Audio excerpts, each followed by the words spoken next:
Hello there, fellow cultists. This is DM Nell, and it's time for another video. And this is number 62, according to my calculations. And what are we talking about today? Well, we're talking about planning a new campaign.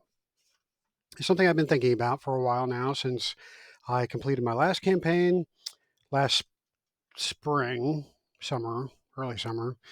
And since then, kind of dabbled in some Dungeon Crawl Classics, which I will talk about in a different video. And all the while thinking about what I want to do with my next video. Right now, I'm in the middle of a 13th Age game that I'm actually playing in. So it's given me some time to actually consider what my next campaign is going to be. Uh, but I haven't decided yet. So I've been kind of pondering what my next campaign is. And then I recently received a comment on one of my videos. I believe it was my last video. And it was actually a question. And the question, if I can get it here, was let's see, I haven't had the chance to start my campaign yet. I would like to have some indication of how to deal with the start of the campaign. Okay, so it's kind of a open-ended question. Not really sure what he means by the start of the campaign. I don't know if he's planning a campaign, wonder if he's already got a campaign in mind. He just wants to know how to kick it off. Not really exactly sure there. Lucas, I'm not even going to try to pronounce your last name, but I kind of took this as, how do you plan a campaign? So if that's not it, sorry, but that's kind of what's going through my gray matter right now anyway. So I thought I'd go ahead and do a video on the topic. So let me preface this by saying this is just my way. There's, a million different ways that you can plan for a campaign. This is just how I do it, and I do it slightly differently every time. So there's no real science to it. It's a bit of an art form, but take that as you take that for what it is, and let's just go ahead and move on. Otherwise, I'll sit here and ramble for hours. All right, so this is planning a new campaign. Shadow of the Demon Lord talk number 62. Cue theme music.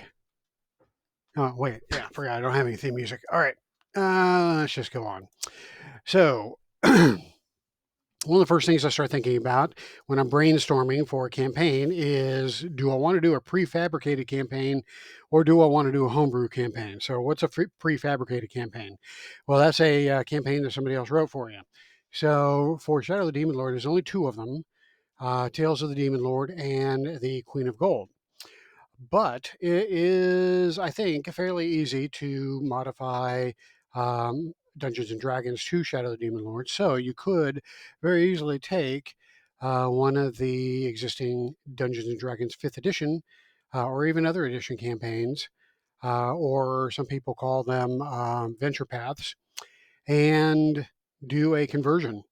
So some of the ones I have written down here, some of the more recent ones: Rime of the Frost Maiden, Descent into Avernus, Ghost of the Salt Marsh, Curse of Strahd.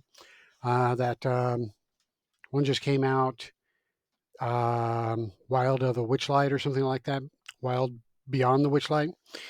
So there's a bunch of D&D campaigns that could be modified into a Shadow of the Demon Lord campaign fairly easily, in my opinion. I did a video on that back for Curse of Strahd. So anyway, so you kind of have to decide what you're wanting to do. If you want to prefabricate a campaign, there's several options for you. If you want to do a campaign that you build yourself using prefabricated adventures that aren't in and of themselves part of a campaign, then you could do that as well. And the Shadow of the Demon Lord has a bunch of campaigns available to it. you could easily build a campaign based off of those. And a good place to find those all in one spot is Drive-Thru RPG. Now, of course, I have pretty much every Shadow of the Demon Lord adventure that has been written. So I don't have to go to Drive-Thru RPG, but if you're not like me and purchase everything that comes out of Schwab Entertainment, then you would need to check out the catalog in Drive-Thru RPG, and that's a great place to do it. So, moving on. If you want to do a homebrew campaign, then here's a few things that you would want to consider. First of all, are you wanting to do the campaign in the official setting, which is on the world of Earth, on the continent of Rule, either in the Northern Reach or in the Empire, or in one of the other portions of the campaign setting has been detailed by supplements? Or do you want to do your own homebrew setting? This is a big choice. This is a huge choice that you have to really decide on. If you've been kind of thinking about doing your own thing and you just want to use the Shadow of the Demon Lord rules and maybe some of the adventures, no problem. You can easily plop those adventures into any campaign world. And then creating your own homebrew around those should be, fairly easy to do. I mean, it is from what I understand, most DMs like doing homebrew worlds anyway. I personally prefer doing Shadow of the Demon Lord in the official setting, but if I were to branch off and do my own homebrew, I would consider using Shadow of the Demon Lord as my as the game system. So that's one thing that you have to decide pretty much up front. Once you've decided on the official setting, or once you've decided on the setting for your campaign, then you want to decide if you're going to use prefabricated adventures or write your own original adventures, or do a combination. So you might want to use a few of the adventures that Schwab Entertainment or some of the third-party guys have produced, and then intermix your own adventures in there with them. I kind of did that with the Tales of the Demon Lord. Tales of the Demon Lord was the first campaign for Shadow of the Demon Lord that I had run. And I took the adventures that I wanted out of that book and ran them as written with some not as written. I modified them somewhat. And then some of the adventures that I didn't want to run that were included in that campaign, I substituted with my own stuff. So that's perfectly legal, and you are definitely allowed to do stuff like that. Hold on. Okay. Then we have, then you have to decide if you're going to be doing your own adventures or a combination or all prefab adventures. Of course, you have to decide what adventures you want to run. And then you want to decide if you're going to do your leveling, or let me rephrase that. You're going to want to decide how you're going to do your leveling. So leveling in Shadow of the Demon Lord can be done several different ways. It was written to be run in a single session. So if you run a Shadow Demon Lord adventure, they're typically designed to be run in a single session, with the caveat that a session varies for many people. I cannot run it in a single session, any of the adventures, because my sessions are only 3 hours, and when you take the social time out, it's something more like 2.5 hours, 2 hours and 15 minutes, something like that. So doing an entire adventure in that short time frame is not possible for me. You may be able to get away with it because you may be a better DM than me, and that's not hard to be, but I can't do it. So I think what he means by finishing a game or an adventure in a session is, if you have something like a 4 to 6 hour session, then you can probably finish a Shadow of the Demon Lord adventure during that session. And then you would level up after that session so that you could run an entire campaign in 11 sessions, assuming you start at 0 level and go to 10th. That's how the game was designed. That was one of his design um, goals when he wrote the game. However, it doesn't mean that you are required to do it that way. You can very easily do it so that you don't level up until after you complete an entire adventure. If you want to do a longer adventure, um, you could most certainly take let's say you took this adventure here, the Heart of Nightfang Spire, which is a D&D 3rd edition adventure. And let's say you wanted to run this from start to finish, but you only wanted to do it you only want to level them up after they complete the adventure. You could totally do that. And it's not a terribly long adventure. You could probably get it done in about maybe 4 or 5 sessions. You know, perfectly legal to do that. Or you could get 2 levels out of this if you wanted to.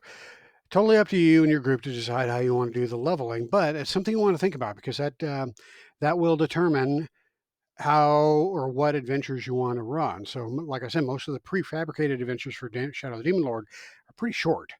So 1 to 2 sessions, you would get them done. You would level up. Do you want to level up that quickly, or do you want to stretch it out a little bit? Totally up to you and your group.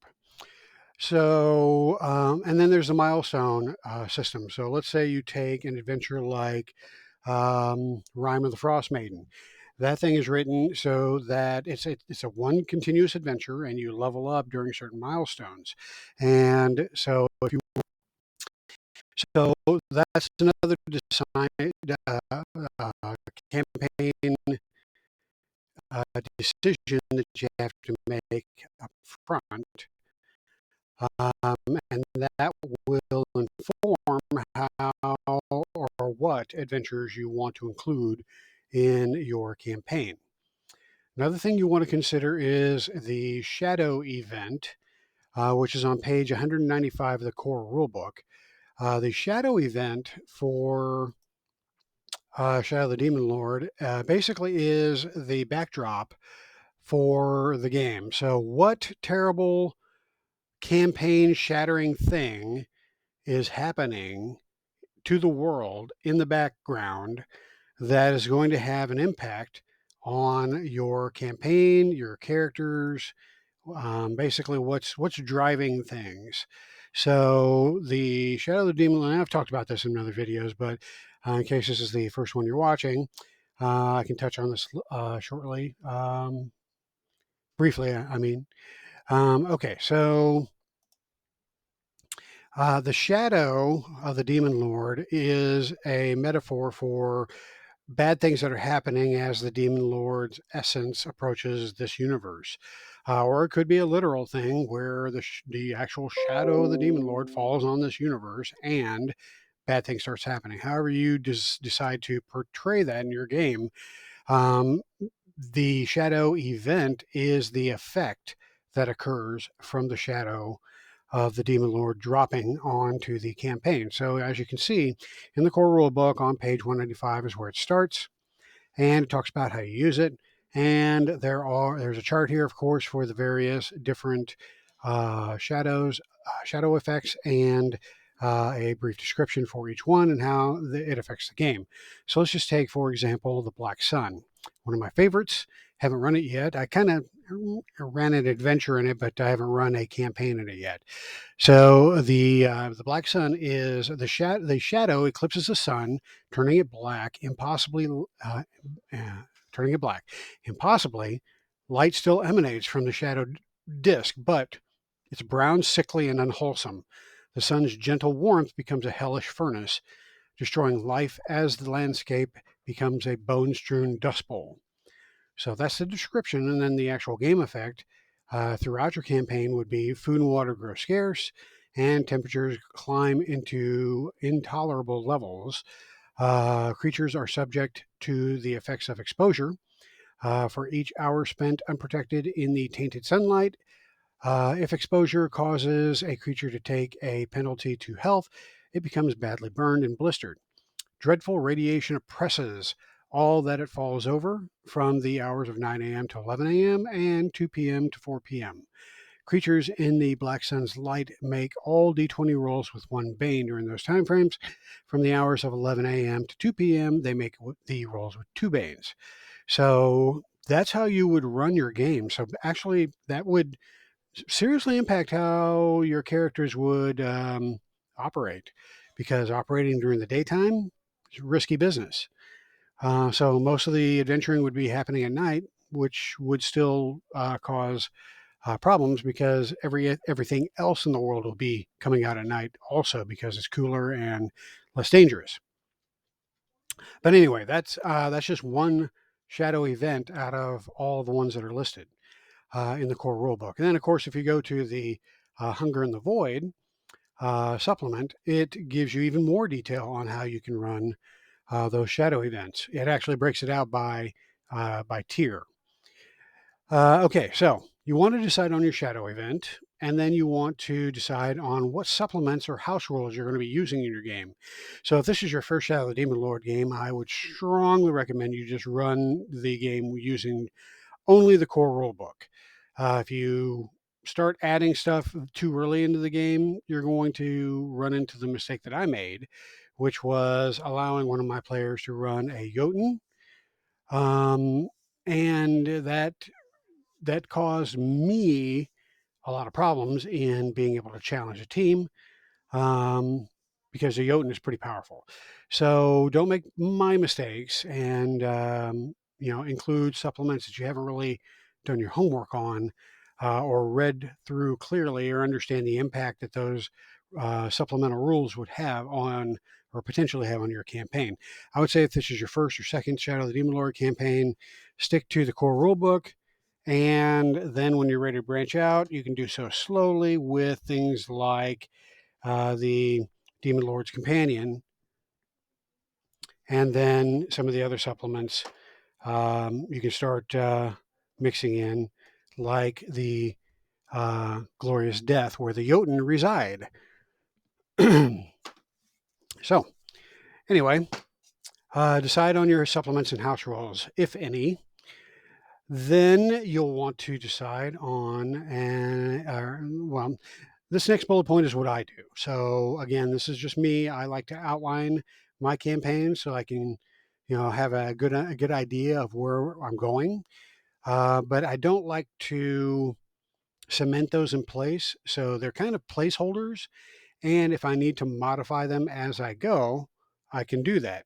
But at least starting off with an outline for every adventure, or every level in the campaign, helps keep me going in the right direction.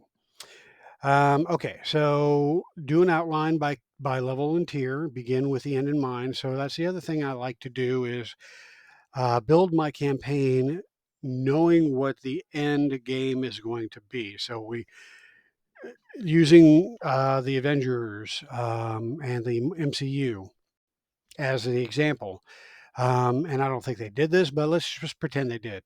So let's say you're Kevin Feige, the CEO of Marvel, or the Marvel Cinematic, Marvel Cinema, Marvel, whatever, Marvel movies. Um, let's say you're the CEO, and you're making Iron Man, but you have this idea, you have this plan, and this plan is to make this cinematic universe that's interconnected. And at the end of the first um, wave of movies, you will have an end game boss. And you could even call it Endgame, Avengers Endgame, because Avengers are the movies are the movies that are going to tie all the other movies together. So, what's that Endgame movie going to be? Well, it's got to be epic. It's got to be cosmic. It's got to be, you got to have a villain that is worthy of, all of this lead up, that your customers have watched all these movies, and they've all led up to this epic event. So you got to have an epic villain. What's the villain going to be? So you would be thinking of all the Marvel villains that are out there, all the Marvel storylines that have been epic, and you decide on the Infinity Gauntlet and Thanos. So there you go. You know what your end game is going to be. Thanos collecting the Infinity Stones so he can create the gauntlet to do the snap. And that is what your heroes are up against. That's what they're going to um, do in the last part of this series. So you want to do kind of the same thought process for your campaign. You've got all these adventures. You've got a series of adventures going from 0 level up 10. So what do you want that 10th level adventure to look like? What do you want that end game to be? What's going to be the driver there? This is where your shadow event can help out, because ultimately what your heroes are there to do is to save the world, right? I mean, that's what heroes do. They save the world. So right now the world is baking under a black sun. How do they fix that? I mean, that's some big stuff. I mean, the sun, that's a cosmic thing, right? We're just little peons on this planet. How the fuck are we going to fix a black sun? The sun is the sun. It is a divine thing in some cultures. So how do you fix it? Well, that is what the campaign is about. You're going to have to find out throughout the course of the campaign, little by little, how the black sun can be fixed. Maybe that means figuring out what caused the sun to turn black. Maybe it is something that can be fixed with magic. Maybe it's something that you need to get a powerful entity to fix on the behalf of the world. Um, I don't know. There's lots of possibilities there, and you can really get your creative juices flowing, trying to figure out how that is going to happen, and then that can inform the adventures that you include in your campaign. Um, so that's one way to approach it, but you definitely want to have an endpoint, and with the endpoint, you also want to have a final nemesis, a final boss, like Thanos is the final boss in the Avengers Endgame. Um, what's it going to be in your campaign, or who's it going to be? Is it going to be a demon prince? Is it going to be one of the old gods? Is it going to be just a buffed up monster? It's your imagination is the limit. You could take a D&D monster. Let's say you really like D&D um, lore, and you just want to port it over to Shadow the Demon Lord. It's not saying you can't. That's perfectly legal. So you can definitely pull out your D&D. Well, they're all over there, but you can definitely pull out your D&D books and thumb through them and see. Well, let's see. We got Vecna. We've got Sararak. That's the ending boss in Tomb of Annihilation. Who else? Let's see. You got Orcus. You've got, if you're in the world of Greyhawk, or if you're stealing from the world of Greyhawk, you got Ayuz. Um, I mean, there's just tons of campaign ending bosses that you could use in your campaign. I really love this book, and this is something that I've talked about in one of my earlier videos. This is called Elder Evils, and this is the purpose. The whole purpose of this book is to provide you with campaign ending bosses. So campaign ending worthy bosses, and you'll recognize the name down here. Coincidentally, Robert Schwab wrote the fucking book.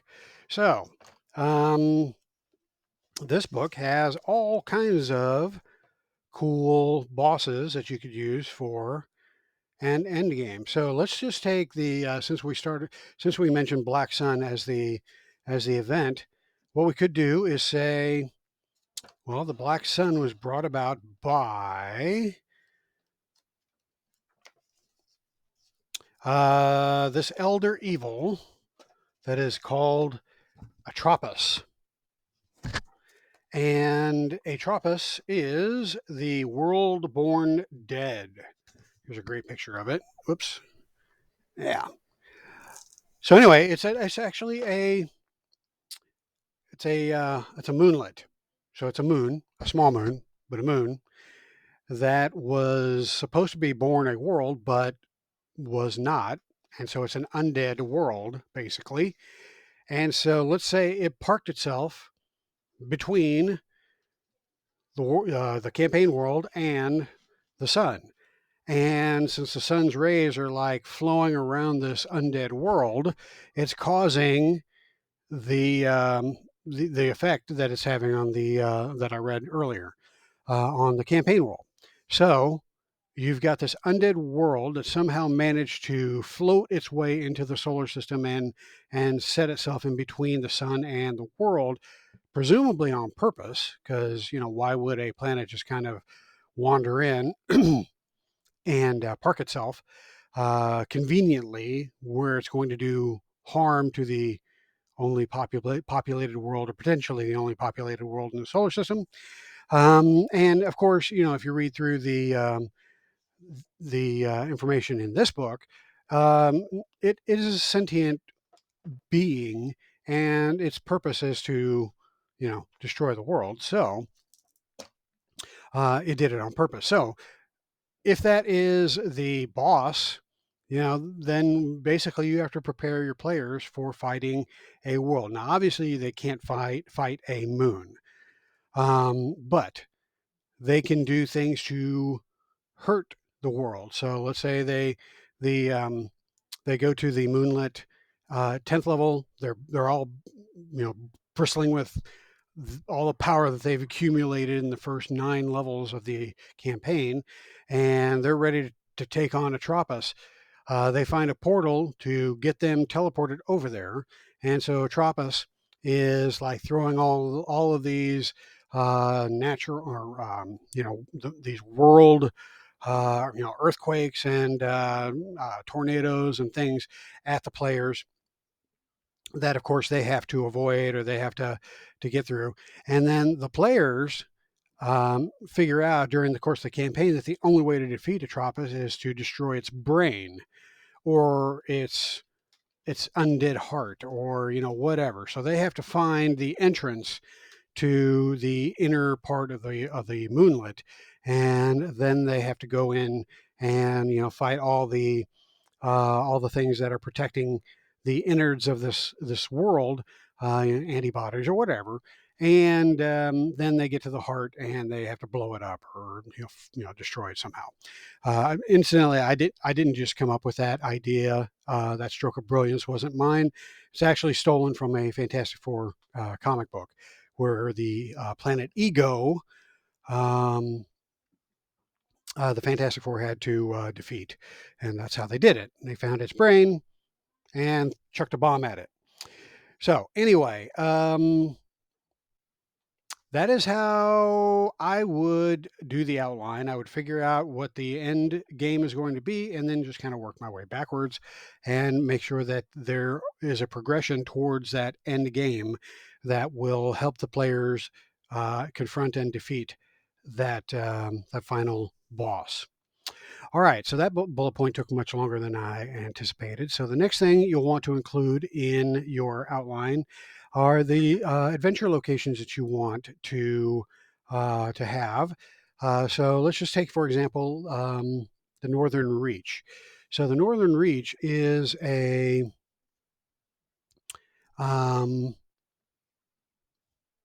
it is a region of the campaign setting, the core campaign setting, that has a lot of stuff in it. It's kind of a frontier, but it's got the desolation to the north. It's got the Crusader states. It's got several interesting towns and several interesting geological features.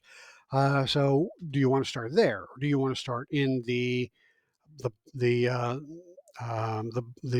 proper portion of the empire, where you have Caicus, and you have the various nations that surround it, and you have the Confederacy of 9 cities.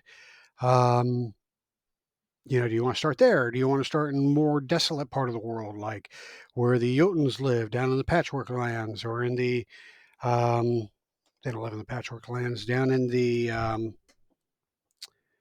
uh, the, the far south, the Blotland, or the Blasted Lands. So, do you want to start there? I mean, you kind of have to, pick a spot where you're wanting to start your location, and also you want to pick out where you want your characters to visit. Um, different places on the campaign map. So locations are important. You want to definitely figure out where those go and how they fit in with the adventures that you're planning in your outline.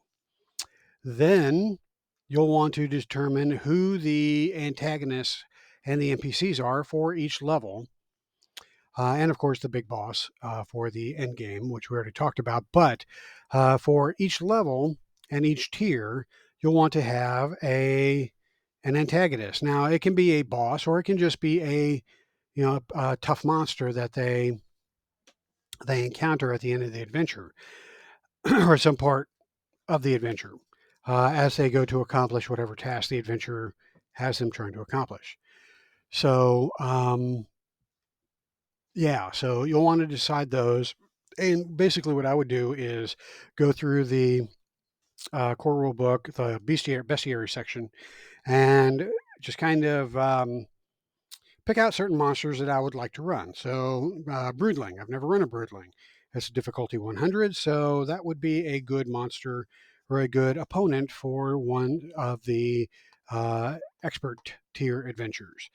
What else? I like lash crawlers. They're just creepy as hell. Um, eyeballs walking around on their eyelashes. I mean, that's pretty damn creepy. So they are difficulty 1, I believe. So that would be good. Um, that would be a good adversary for a level 1 adventure, or at least a novice adventure. Let's see what else. A hag. Hag is a pretty tough opponent in this game. It is a difficulty, almost a CR.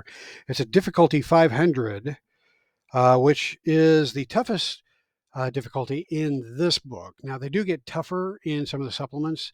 You get some opponents that are as tough as it goes up to 750, and then the demon princes and some of the other epic, I call them epic, um, opponents go up to difficulty of 1,000.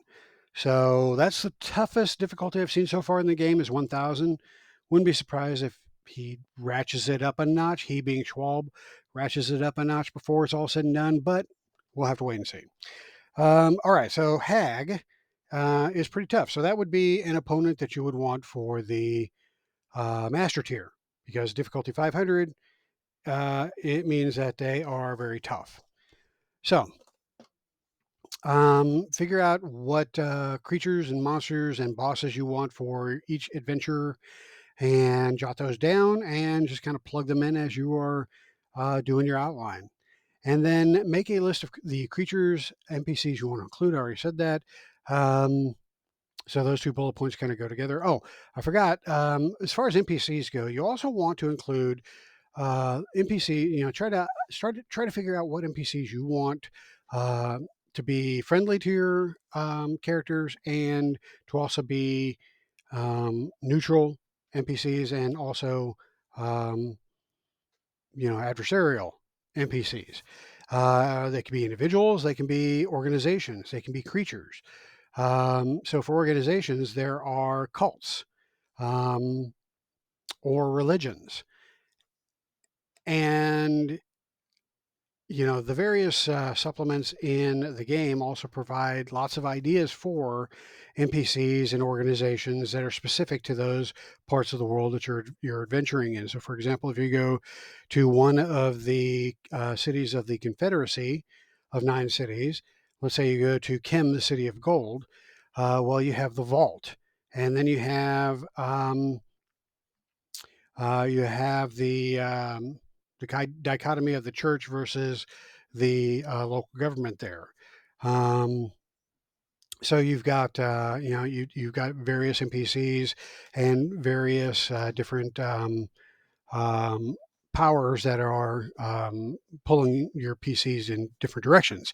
So that would be, those supplements are great ways for giving, or great things to provide you ideas and to give you things as you have to come up with them all on your own. So NPCs and creatures are things that you'll want to brainstorm and try to plug in into your outline. Then another thing you want to consider is what kind of loot are you going to give out to your PCs, and what kind of relics, if any, are going to be featured as part of your campaign. So relics in this game are like artifacts in D&D. So is there going to be a relic, or is there going to be an artifact type of um, uh, thing that is featured in your game that is important to the campaign? So let's say, going back to Atropos causing the Black Sun, there is only one thing that can destroy Atropos's black heart, and that is the Sword of Unmaking, or that is discovering Atropos's true name. Whatever the whatever that thing is that you want to incorporate, you want to figure that out in advance, and you want to figure out where in your campaign PCs are going to learn about it, and PCs are going to either discover it or um, take it away from whoever is currently has it, or convince the creature that currently has it, to use it on behalf of the PCs to towards the end that they want. So that's one thing that you'll want to determine, and also, how much magic you want to give out. So D&D encourages the distribution of magic items. It's got a bunch of magic items listed in the Dungeon Master's Guide for 5 editions, more if you count the other weird editions. But um, if you played any of the editions, getting loot, killing monsters and taking their stuff has always been a core part of Dungeons and Dragons, and it's kind of hard to get away from that. So Shadow the Demon Lord doesn't necessarily encourage that, but if you have a group like mine, they want stuff. They want stuff that supplements their characters. So enchanted items are the magic items for Shadow the Demon Lord, and you want to decide how many, if any, you want to include throughout the course of your adventuring. If you don't include enchanted items, what other kind of treasure, what other kind of loot are you willing to give out so that your players um, and their characters benefit from going through all of these hardships to be heroes? So that's pretty much the list of things that I would go through in order to figure out a campaign that I'm, kind of cooking up in my headspace. So, what's that actually look like? Well, I've been kind of thinking, as I mentioned earlier in the video, I've been kind of thinking about what my next campaign is, and I've got 2 or 3 in mind. This is one of them, and I'm not even sure if I want to go this route or if I want to go with one of the other ones. Because the one I really want to run is Queen of Gold, because I've had that campaign for a while. This one, I've had it for a while, but I've never had a chance to run it. And it's pirates, and it's in the it's in Freeport, or in the region of Freeport, and it just looks like so much fun. I would like to run this, but I haven't decided if I'm going to, or if I'm going to do a campaign that I kind of splice together using different things, which is something else I've been wanting to do. So this one is kind of my splice together campaign. This is kind of what I've come up with so far. So the working title that I have for it is Tales of the Demon Lord 2, The Electric Boogaloo. That last part is a joke, obviously.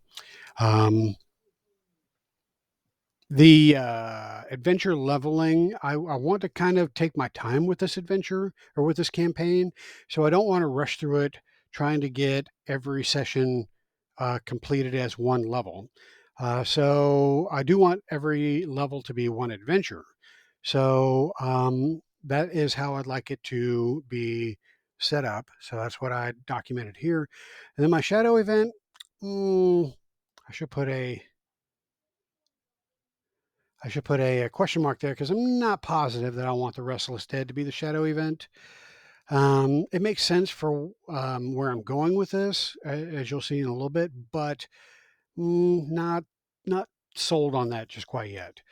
Then, what supplements do I want to use? Well, I want to use Tombs of Desolation because you can see down here that one of the locations that I want to use is the Desolation, and Esker and High Watch and the Crusader States. These are all in or around the Desolation. So I want to use the Tombs of the Desolation. I also want to use Occult Philosophy because one of the things I want them to do is to use a high level spell, so something that would be 6th level or higher, as part of the solution for whatever the end goal is going to be in the campaign.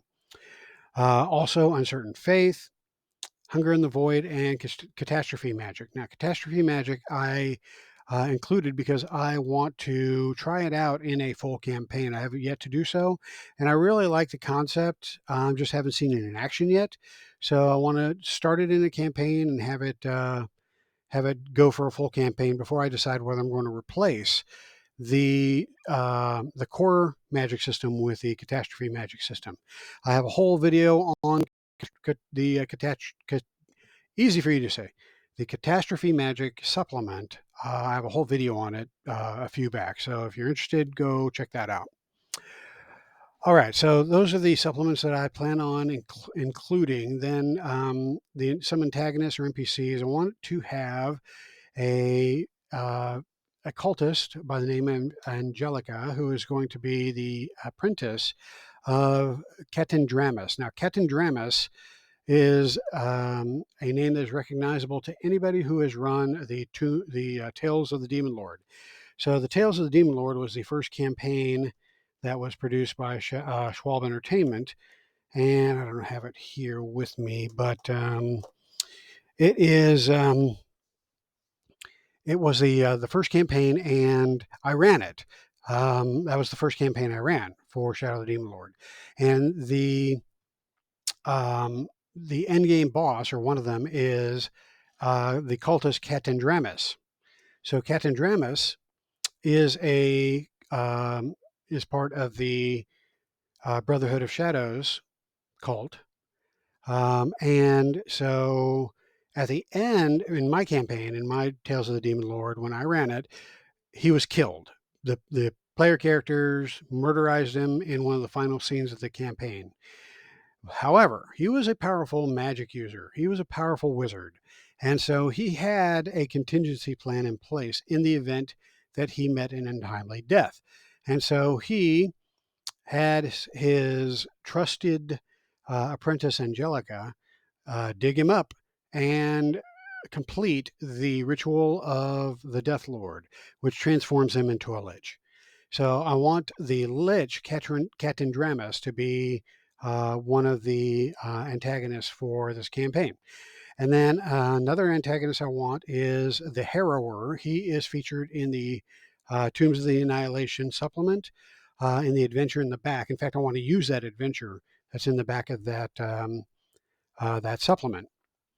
And then I want the next three, the next two, I want to include as the end game opponents. So somewhere around 9th level, the PCs are going to fight the Lord of Undead. Now, the Lord of Undead is a demon prince that is described in Hunger and the Void. However, it doesn't have a name. It's just called Lord of the Undead. I actually give it a name for my campaign. I'm calling him Necrius. And Necrius is going to be basically the herald of Atropos, the world-born dead. So Atropos is the dude I was just talking about that comes out of this book.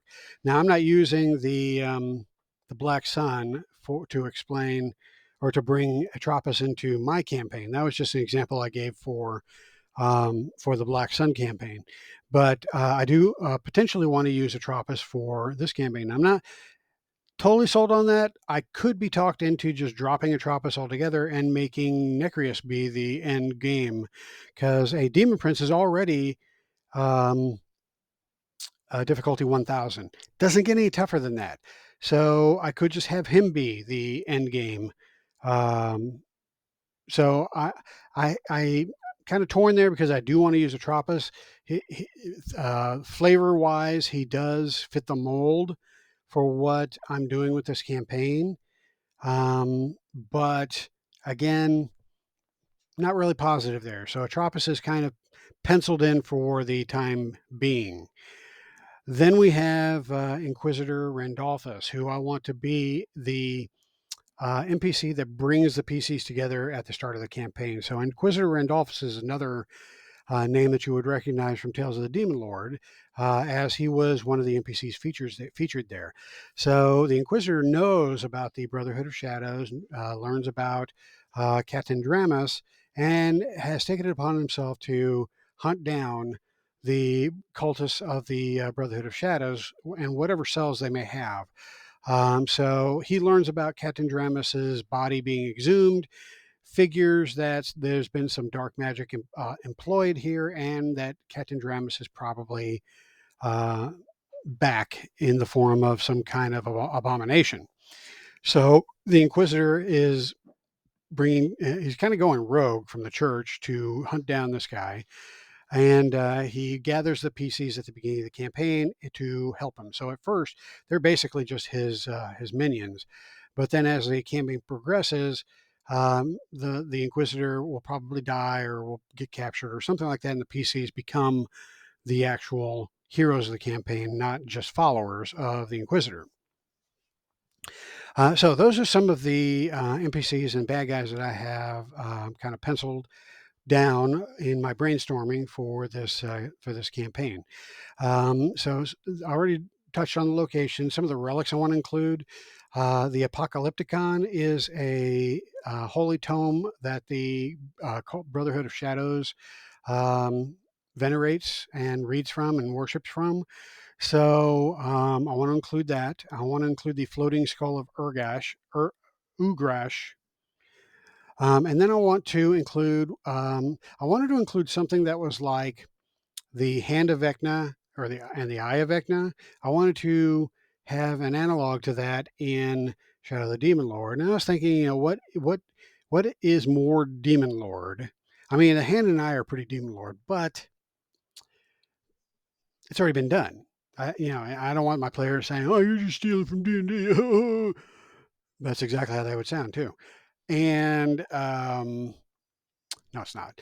And yeah, I just don't want that kind of criticism, because I don't take criticism well. So I wanted to come up with something original, and I thought, what would be hilarious and what would be appropriate for Shadow of the Demon Lord? And I thought, we're talking about an undead guy um, being the end game boss, so why not his Johnson? The phallus of Necrius is going to be one of the relics that they have to find. And what they end up doing with it, I don't know. But it's going to be gross and it's going to be excellent at the same time.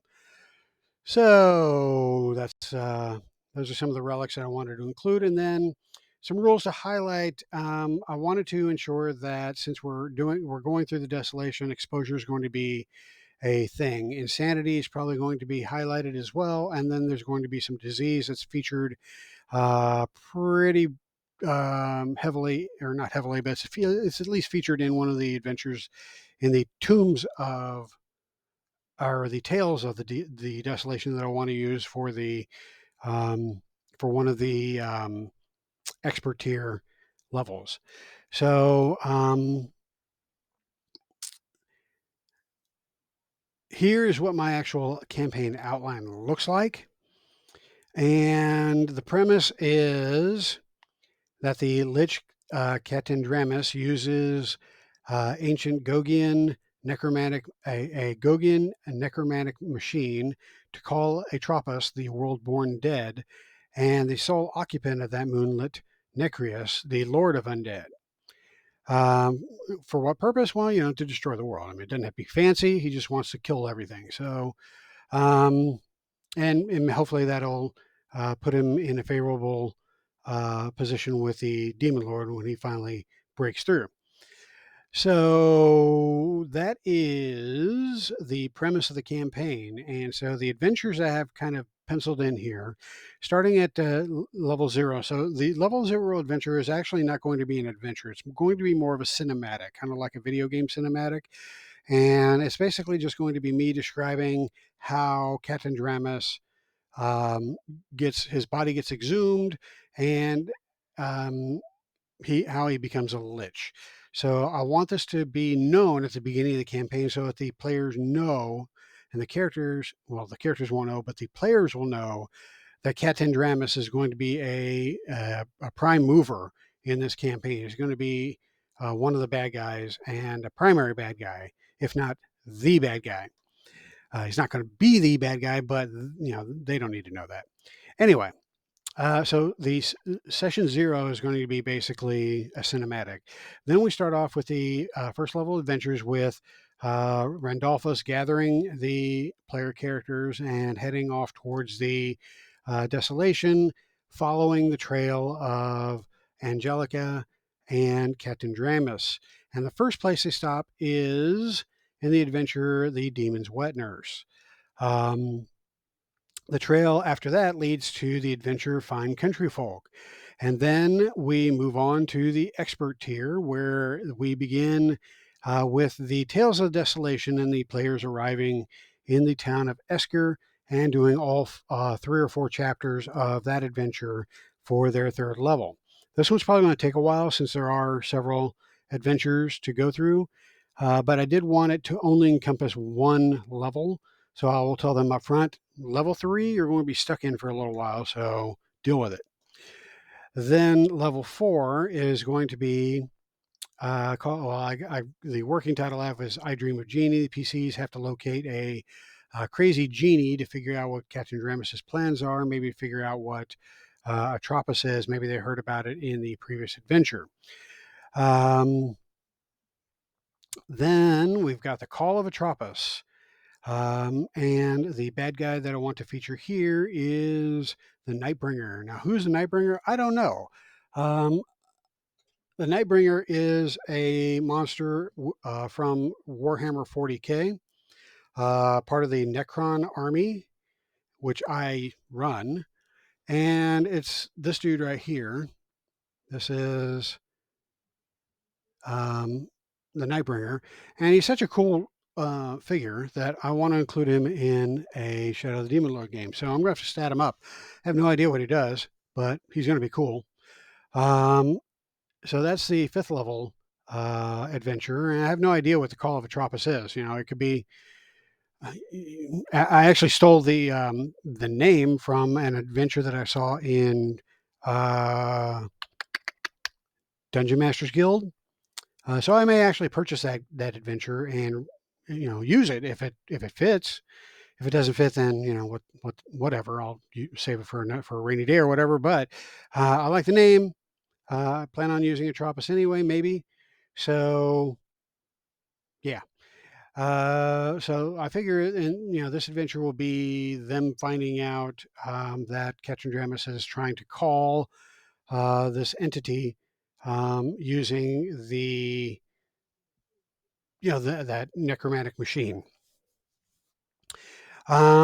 All right, so then we've got the last adventure in the epic, or not epic, in the expert tier, and it is the Hordes of the Dark Cauldron, which is a showdown with Angelica. So Angelica, on behalf of Captain Dramus, of course, um, uses another relic called the Dark Cauldron, which is featured in the Tombs of the Desolation. And, I should have included those up here in the relics, but Um, as long as I got it written down somewhere, it'll remind me when I go back to actually writing this adventure. But it'll be kind of an epic battle with a horde or an army of undead, um, as the heroes try to get to where Angelica is and destroy the Dark Cauldron. Then we move on to the Master tier, where the adventures begin with the Black Pyramid adventure in the Tombs of the Desolation. Um, and they fight the Harrower, which is one of the servants of the Witch King. I have a whole video on the Witch King and the Men of Gog way back, several videos back. So if you're interested in learning about the Harrower, you can go check out that video. I don't know why I'm pointing over there. It's not like that video is actually over there. It's in my catalog of videos. So anyway, so that means back in my catalog of videos. That's what that means. That's sign language. Not really. All right. Anyway, um, yeah, Black Pyramid. Next up is the Tomb of Annihilation. So I've got the Tomb of Annihilation over here, and I like the last part of that adventure. I hate the first part of the adventure. So I plan on just stealing the last part of that adventure and porting it over into Shadow of the Demon Lord, and replacing um, the the Lich. Um, can't think of his name. I think I said it earlier. Anyway, replacing that Lich with my Lich, Captain Dramus. Then the adventure number 9, or level 9, I kind of had to come up with a name, so I came up with the Dead Shall Inherit the Earth, and it's a showdown with Necrius, the Lord of Undead. And then finally, we have the coming of Atropos, and the moonlit has shown up. Its gravity is starting to affect the world. Undead are popping up everywhere, and so the PCs have to stop it. And so they go to the world and try to find its black heart in its interior and kill it with the thing. So that is what I have kind of penciled down as my outline. Now, like I said, I'm not real positive that that's how I want to end it. So I'm going to have to nail that down before I can nail down the rest of the stuff, because if I change Atropos not being here, then I have to change, parts of the interior or the lower levels. So I definitely need to settle on who the bad guy is going to be. So if the ultimate bad guy is going to be Necrius, and I have to move this down to level 10, come up with a level 9 adventure, and then change the name of level 5 adventure to be the Call of Necrius or whatever. So that is my outline, or at least my first draft of an outline for this campaign that I may or may not run. So anyway, that's pretty much it. That is how I plan a campaign, and hopefully that answers your question, Lucas. If not, sorry, I did send you a message back asking for clarification, but haven't gotten a response from you yet. So if it doesn't answer your question, then maybe we can address your actual question in a future video. But anyway, done with this one. Talked a lot, starting to lose my voice, so I better uh, shut the hell up now. So thanks for watching once again. If you like my video, hit like in YouTube, helps with the algorithm, um, and helps people find my videos. And people like Lucas, who are new to Shadow of the Demon Lord and want to hear about it, want to talk about it. That's what Shadow of the Demon Lord talk is all about. So help a brother out by liking my video on YouTube. I don't have a Patreon. I don't ask people for money, but if you want to support me, but throwing a little cash my way, I can make it worth your while by um, providing you with tokens that were created for virtual tabletop. So if you run your game on a virtual tabletop, and whether it is in Roll20 or whether it's in Foundry or one of those other fantasy grounds, whatever virtual tabletop you use, I have 6 token sets that are for sale in not drive-through, in Roll20 in the marketplace. That many of the tokens were designed based directly on creatures in and NPCs in Shadow of the Demon Lord game. So especially the creatures that nobody else is making tokens for because they don't exist in other games. So for example, if you want a Lash Crawler, I have a Lash Crawler token. If you want a Lurk, what the hell is a Lurk? A Lurk is a reptilian creature, and it's in the core rulebook. So look it up, and if you want a Lurk, I got a Lurk. If you want a Harvester, Harvester is only found in Shadow of the Demon Lord. It's a fucking cool monster or creature, and you're not going to find a token for it except one of mine. And I've got 3 because there are different types of harvesters. Anyway, so yeah, if you want to throw a little cash at me, you can do so by purchasing my token sets on Roll20 in the marketplace.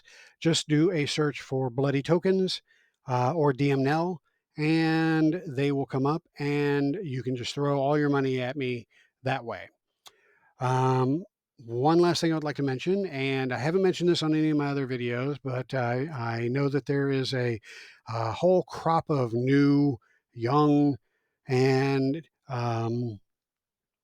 diverse gamers these days, a lot more than when I was first starting out gaming. And I want to let people know that my wife likes to sell a product called Scentsy. What is Scentsy, you ask? Well, I'm sure you didn't ask, but I'm going to tell you anyway. Scentsy is a meltable wax that has a fragrance associated with it, and it has warmers where you put this wax in the warmer, melts the wax, and in the process of melting, it releases the aroma and makes your house smell fucking good. So we've got several warmers, and there are nerd warmers. Yes, yes, for me, people like me. I actually have an Iron Man warmer and a Darth Vader warmer. And I'm getting ready to pick up another warmer. I haven't decided whether it's going to be R2D2 or whether it's going to be Thor's hammer, but they do have licenses. Since he does have licenses for Star Wars and for Marvel, they just picked up the license for Harry Potter, and they have the license for DC heroes. So if you like your house smelling good, if you play your games in a dank basement like I do, and you don't want to, drive your friends out because it smells like a dank basement, then, purchase some Scentsy warmers and some fragrance wax and make the place smell fucking good. So if you're interested, just shoot me a message in my Twitter or on the video, and I will be happy to let you know how you can order some Scentsy stuff. So anyway, enough of the commercials. I threw them at the end in case you wanted to drop early and not listen to them. But if you want to support me, those are some great ways to do it. Otherwise, just enjoy the videos. I do them for fun. I don't need the money. I got a full-time job. I do this to grow the the following for Shadow of the Demon Lord. This is an excellent game. I think it's rated in the community, and I just want to get the word out and get more people playing it. So that's my true goal here. But if you want to throw some money at me, I'm not going to argue with you. I just want to tell you how the best way to do that. So anyway, done. I will catch you next time. Hail the Demon Lord.